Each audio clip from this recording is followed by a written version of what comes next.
Semua berawal dari kacang polong. Ya, kacang polong.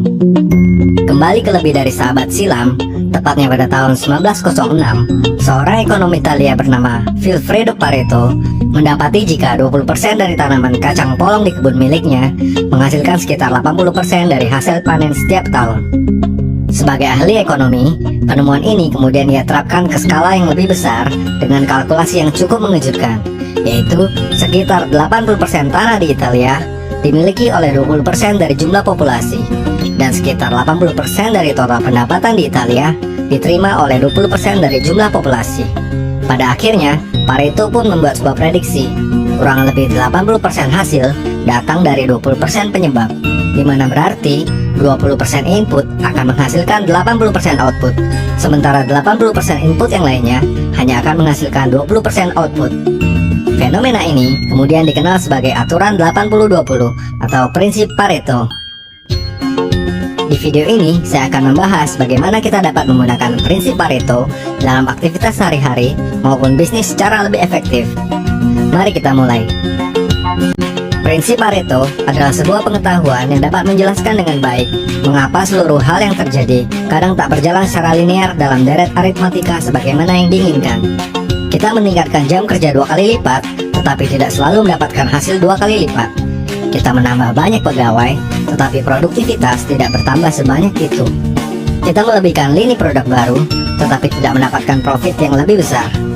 Prinsip Pareto memberitahu kita bahwa ternyata setiap hal di dunia ini tidak terdistribusi secara merata.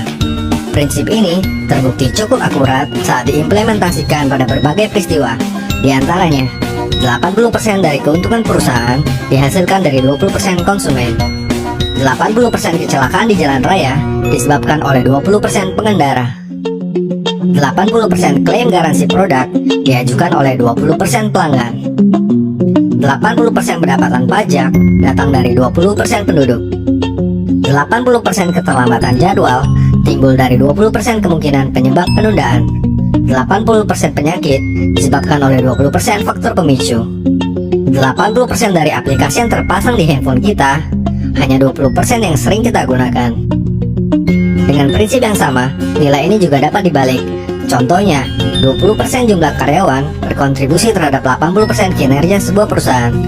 Di channel YouTube ini, 20% dari video yang saya upload memberikan 80% views, di mana 80% sisanya hanya memberikan kontribusi sebanyak 20%. Kita dapat terus melanjutkan perhitungan tersebut untuk banyak hal yang lainnya. Dengan mengetahui prinsip Pareto ini, kita sekarang dapat melihat segala sesuatu dengan lebih terang, bukan? Kalau sudah begitu, maka tugas berikutnya adalah merubah strategi demi memaksimalkan outputnya. Ada banyak lapangan untuk menerapkan prinsip ini, mulai dari produktivitas, bisnis, time management, hingga interaksi sosial. Juga pada bidang yang lebih spesifik seperti olahraga, kesehatan, engineering, teknologi komputasi, dan lain sebagainya. Prinsip Pareto memungkinkan kita untuk melakukan lebih sedikit untuk hasil yang lebih banyak, yaitu dengan memaksimalkan bagian yang memberikan kontribusi lebih banyak dibandingkan yang lain. Jika kamu berjualan, marketing plan atau perencanaan adalah hal terpenting dibandingkan yang lainnya. Porsinya kurang lebih 20% dari seluruh proses yang terjadi. Itu saja, kamu dapat menghemat banyak waktu dengan hanya memperhatikan yang 20% itu.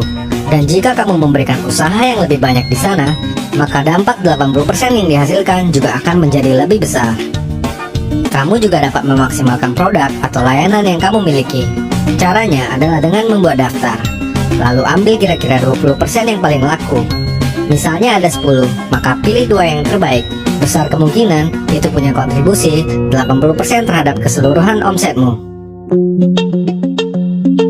Dengan memberi perhatian lebih pada 20% itu, kamu dapat meningkatkan 80% hasil secara keseluruhan. Kemudian, yang tak kalah penting adalah memaksimalkan sumber daya yang kamu miliki. Jika kamu memiliki karyawan, tim pemasaran, CS, atau apalah namanya, amatilah 20% yang paling produktif, karena bisa jadi mereka lah yang punya 80% kontribusi pekerjaan atau penjualan produkmu. Berikan reward kepada orang-orang ini agar terpicu untuk lebih produktif lagi dan jadikan sebagai role model bagi yang lainnya. Selanjutnya, Prinsip Pareto ini juga dapat kita gunakan untuk menggapai goal atau apapun yang ingin kita capai, yaitu dengan menentukan hal-hal penting kecil mana yang harus kita kerjakan terlebih dahulu sebagai prioritas, kira-kira 20% dari seluruh pekerjaan. Sebab jangan-jangan itulah yang akan memberikan kontribusi terhadap 80% pencapaiannya. Alih-alih mengerjakan banyak hal lain yang memberikan kontribusi yang lebih kecil, lakukanlah yang paling kecil, tapi yang paling penting untuk memberikan output yang lebih berarti. Prinsip Pareto adalah sesuatu yang penting bagi kita. Meski demikian, perlu diingat jika prinsip ini bukanlah ilmu pasti alam yang nilainya selalu seperti itu dan tidak bisa diubah sama sekali. Sebab ia hanyalah prinsip, bukan sebuah hukum. Fungsinya sekali lagi adalah untuk menjelaskan apabila hampir seluruh hal yang ada di dunia ini tidak terdistribusi secara merata. Satu tidak selalu berarti satu, dua tidak selalu berarti dua. Dengan mengetahuinya, kita dapat memberikan perhatian kepada 20% bagian yang paling penting untuk meningkatkan 80% hasilnya.